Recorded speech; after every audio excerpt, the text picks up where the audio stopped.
দেখো বন্ধুরা, আমি বাড়িতে রান্না করতে করতে রান্নাঘর থেকে পাকা টমেটোর বীজগুলো নিয়ে ছাদে ছড়িয়ে দিয়েছিলাম।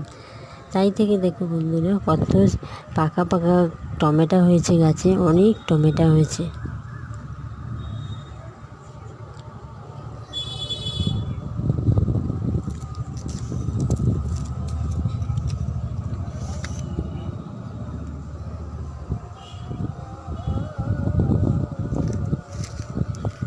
আমি কোনো রাসায়নিক সার ব্যবহার করি না আমার এই ছাদ বাগানের গাছে।